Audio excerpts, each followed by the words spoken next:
You are part of the production crew. James, here is the statue of Julius Caesar, the perpetual dictator, as it says down there, and behind him, I know that yesterday we were looking at the forums of the fora of the emperors, beginning with the forum of the Emperor Nerva through to Augustus and Trajan. This is Caesar's forum. So his forum was built immediately behind the original Roman forum.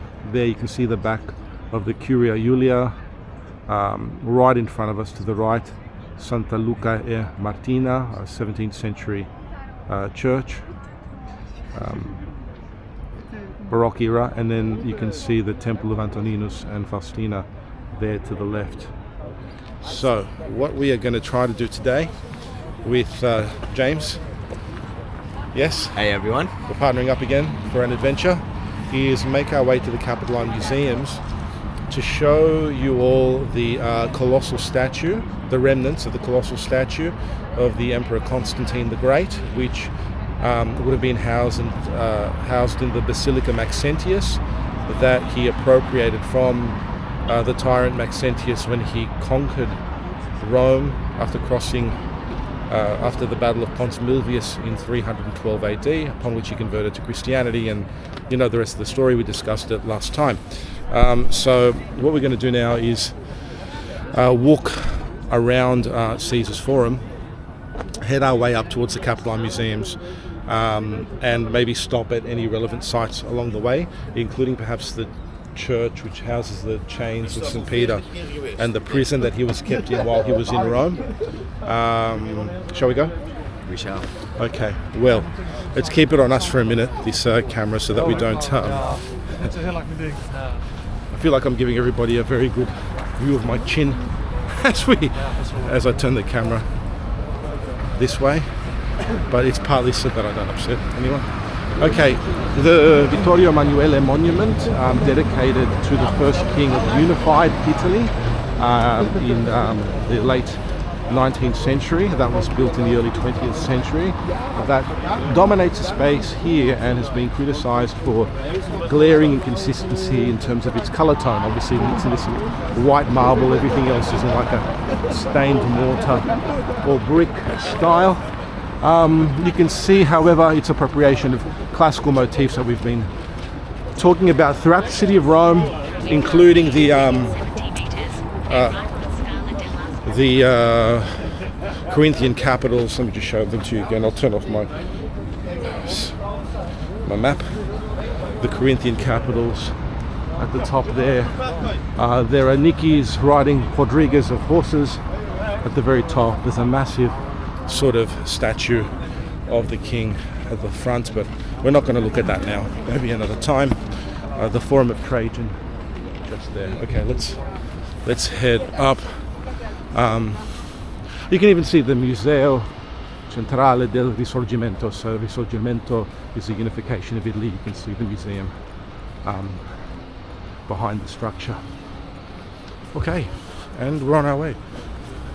Maybe to the church built upon the prison that kept St. Peter while he was here in Rome. St. Peter made it to Rome in the 60s AD, famously ministered to the Christian community here, founded the See of Rome, upon which subsequent successors to Peter, the popes, were able to continue the ministry of the church from this central vantage point, and then Roman Catholicism developed from there with the magisterium, the curia, etc. So Peter's very important. We spoke about the Potestas Clavium last time, so I won't cover that here. But he was martyred, St. Peter, in the 60s AD. Very famous story is that when he discovered that the Roman imperial authorities were after him during the reign of the Emperor Nero, was a notorious persecutor of the Christians and scapegoated them for a fire that he himself had started in the 60s AD, put many Christians to death. Well, Peter tried to leave the city at the encouragement of his congregation. But he had a vision of Christ walking back towards Rome, upon which he asked Christ, in the Latin it's rendered Quo vadis Domine, where do you go, Lord? And Christ responded to him, I go to be crucified in your stead, Peter. So St. Peter understood what that meant. It was a fulfillment of Christ's words to him in the Gospel according to St. John. At the end of the Gospel, when he asks Peter, do you love me? And he receives the response, of course I love you, Lord. Peter is asked that 3 times by Jesus, and then Jesus, after confirming that St. Peter does indeed love him, says, feed my lambs, feed my sheep 3 times as well, and then gives him the prophecy. When you were young, you got up and you went wherever you liked. I'm paraphrasing, obviously. But when you're older, you'll be tied around the waist and you'll be led where you do not want to go, which points towards his martyrdom. And St. Peter was crucified upside down on the hill of the Vatican, which is upon the place upon which, because he was buried there, St. Peter's Basilica was built by Constantine. So before we have a look at, I've just found, I think, the Church of St. Peter of the Change. I don't know if we'll be able to go into it now, but just have a look at the forum from its northwestern side. Okay, so that's the arch of Septimius Severus right there. The winged niches on either side of the central portal of the arch, you can see them, as well as various imperial scenes depicting victories. Do you see that hole in the middle there, in the middle of the giant pediment of the arch? That was made there in the Middle Ages by a barber, a hairdresser, who would climb down every day in order to give haircuts, because he got a good vantage point in the forum. I mean, you got to imagine the forum was pretty much covered over at this stage with rubble.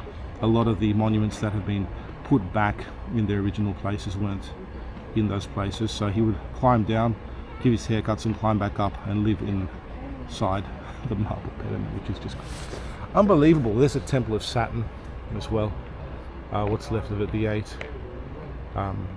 columns with their Ionic capitals.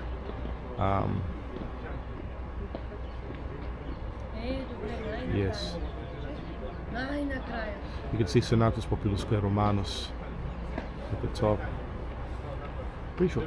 Open up, what was this one here? That's the Temple of Saturn. Is it? Could you open up the book? Let's have a look at the Temple of Saturn, actually, to make sense of what it is that I'm pointing to here. Because I don't remember everything. There are things that slip, obviously, from my mind before I'm... Here we go. So, who are we looking at? I'm going back here. Okay, here.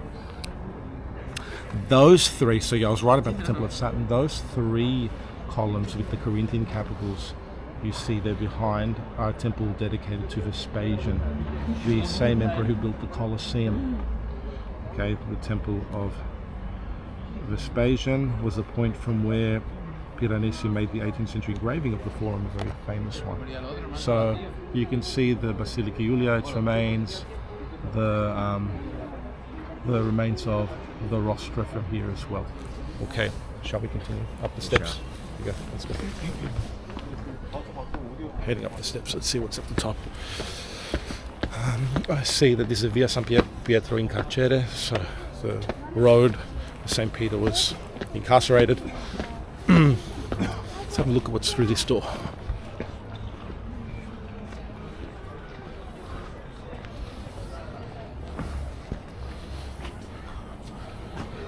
Looks like a museum.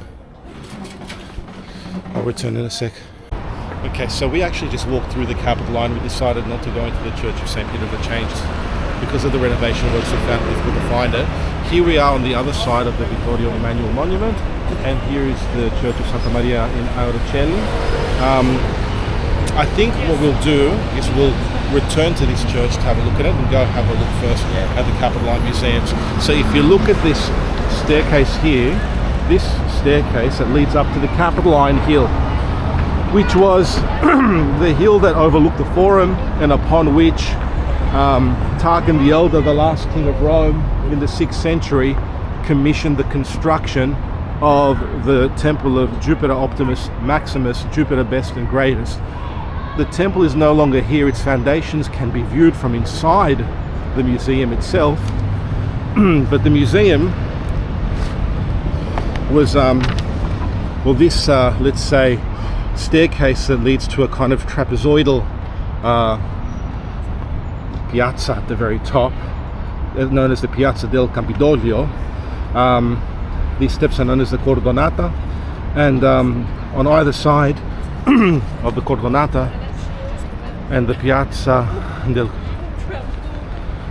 Campidoglio, you have on the left the Palazzo the Palazzo Nuovo, and on the right the Palazzo dei Conservatori. Michelangelo, when he completed the work on this trapezoidal piazza that we're going to see, Piazza del Campidoglio, put this ancient statue of Marcus Aurelius, the emperor, with his hand outstretched, famous philosopher and Stoic emperor, in the very center as a centerpiece. You can see created a wide space. Now all of this area is under reconstruction for the Jubilee, so you know it's a shame that a lot of it's obscured. Nevertheless, James and I are doing our best to give you some kind of a view. Okay, there's our friend Marcus Aurelius, famous for his meditations, Stoic reflections. He was also a persecutor of the Christians, which wasn't good, although the church would appropriate elements of the Stoicism that he so championed in its ascetical teaching and theology. There he is. Okay, let's go into the Capitoline. I think we'll go into the Palazzo dei Conservatori. Clement the Seventh Pontifex Maximus, responsible for designing this building here, the name of which escapes me currently. We can come back to it. Okay, we're going to head into the museum, and then I'll turn this back on once we're inside. Yeah, sounds good.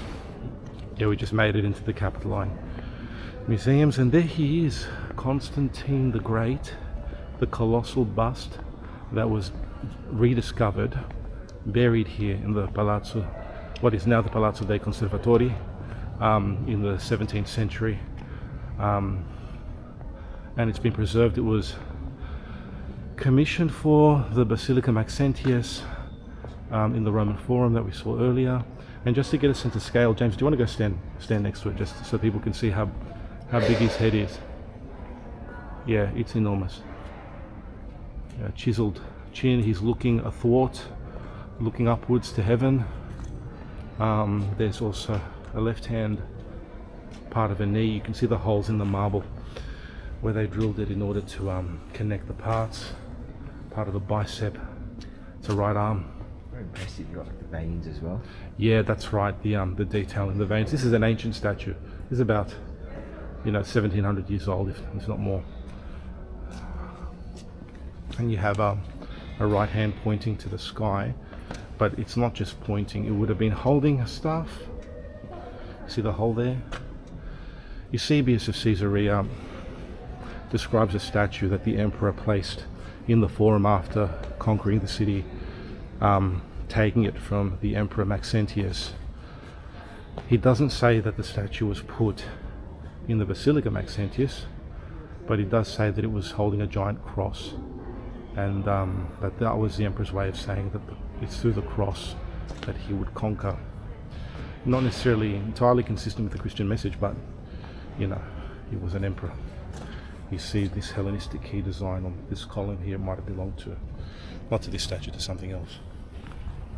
There's some other marble reliefs and statues here. Okay, so now we're going to enter the museum and see what we can see. Which direction should we go in? This way? We failed to mention the triumphal arch here, included in the design of the Palazzo dei Conservatori by Clement XI, with the Ionic order capitals on the columns, holding up the central portal of the arch, which is rounded, of course, got a seashell above it designating its importance, its sanctity, the papal tiara, the potestas clavium, the keys, and of course the pilasters as well. Okay, let's go to the museum. So in here on the first floor of the Palazzo dei Conservatori, that's the actual statue that Michelangelo placed, the ancient one, in the center of the piazza that we saw earlier.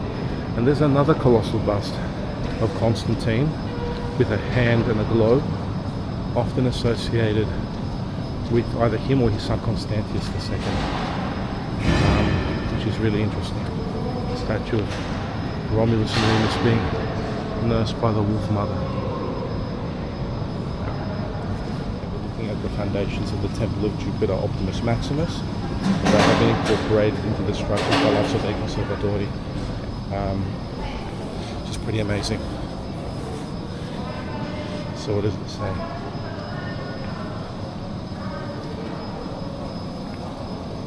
Let the exceeded of Marcus Aurelius, but we want to see the remains of the Temple of Jupiter Optimus Maximus, and also Constantine, who's in the garden. That's just fantastic. You can imagine that Jupiter, or Zeus, the father of gods and men in ancient Roman mythology, was worshipped here just above the Forum. The temple would have been in plain sight of all of the inhabitants of the Forum, and it's from this temple that Rome got the name Caput Mundi, the head of the world.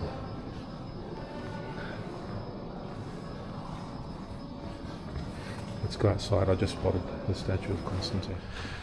What we came here to see, we came here to see the original colossal bust of the Emperor Constantine. That was in the Basilica of Maxentius in the Roman Forum. What we are about to see is a reconstruction that happened recently. I think it was only completed maybe last year. That's been on display here in the garden of the Palazzo dei Conservatori. And I hope the reveal is awesome enough, because there it is.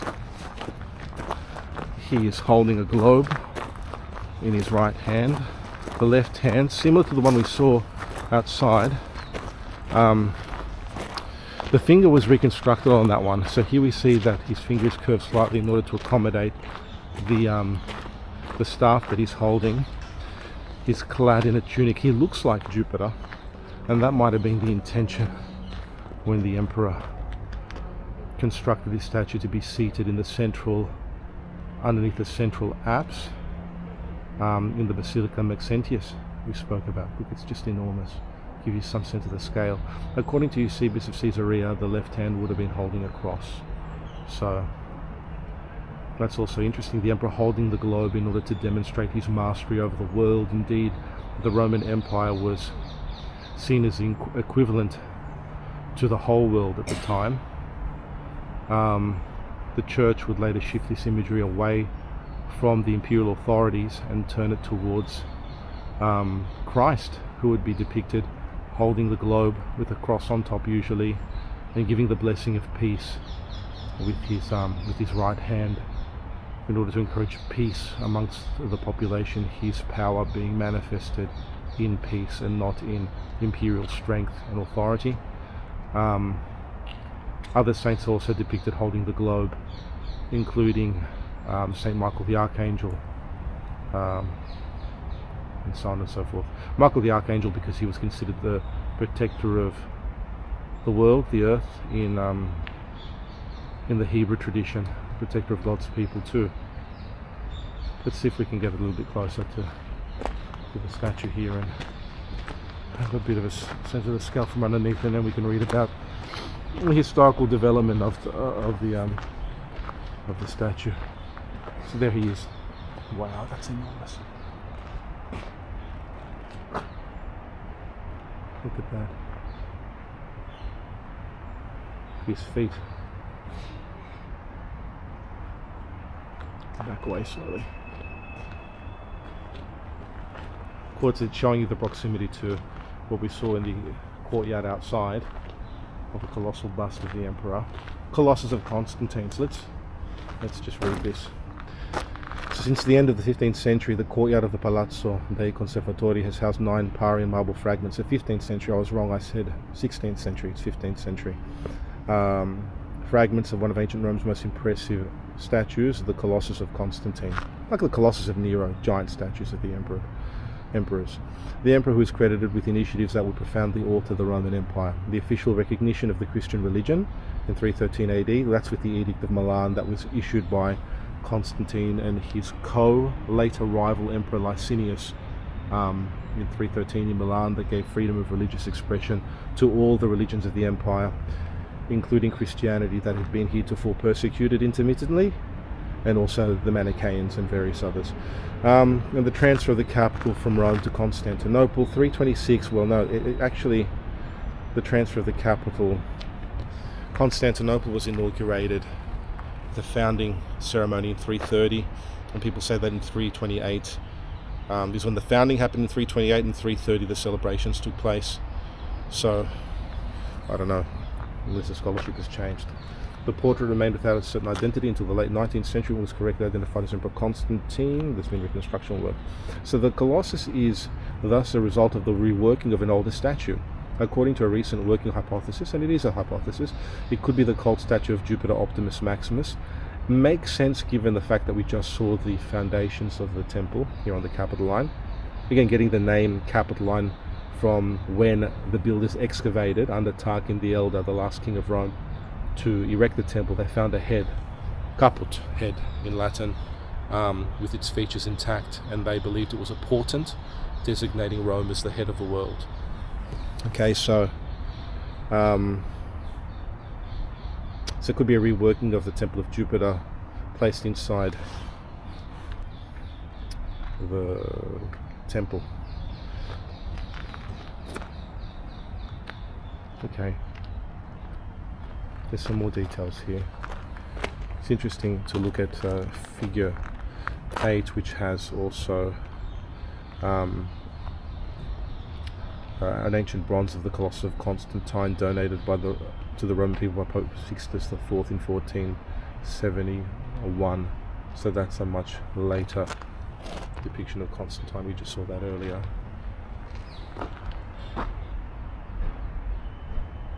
It's very interesting. There are views of the city from here. Let's go have a look if we can see them through the... That's the exit out there. We don't want to go to the exit. Look at some of these views from this height. Maybe we can spy a view from just the gate here. What time do you have now, James? Time's 2:50. So we've got maybe an hour before we've got to head off. Okay. That's right, but we got to see the Colossus. What did you think? Oh, it was amazing. Yeah? Yeah, it really is. It's crazy. Okay. It is crazy. It's enormous. I think the meaning behind it as well. I mean, at first glance, it just simply looks like a massive statue.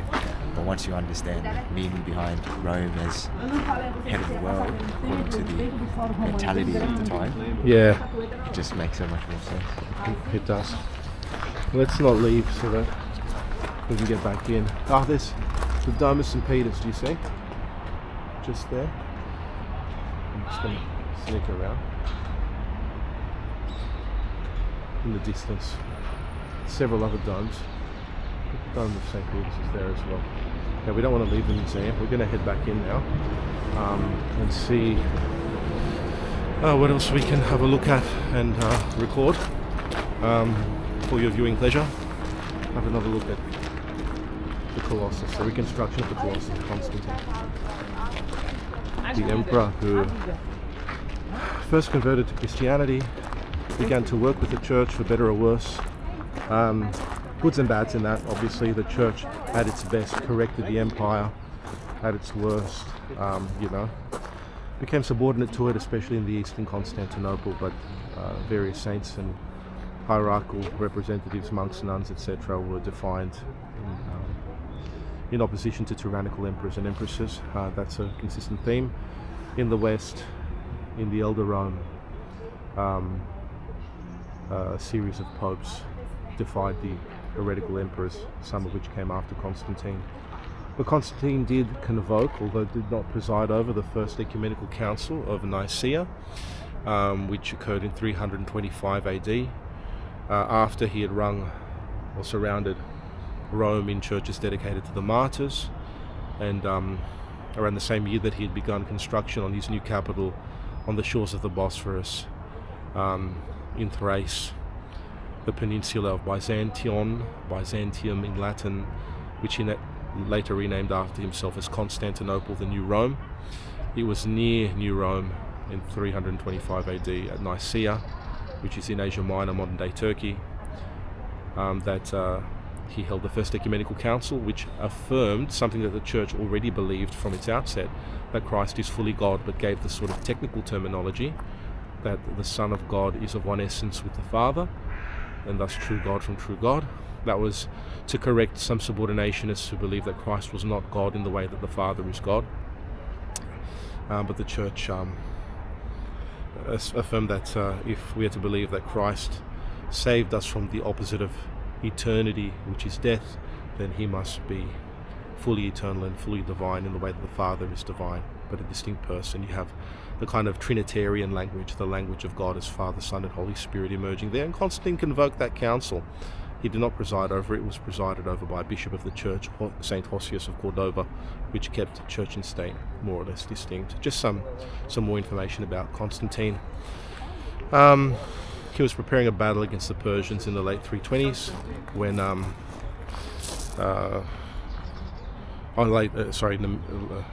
mid 330s, but by 337 he did not execute those plans. He fell sick.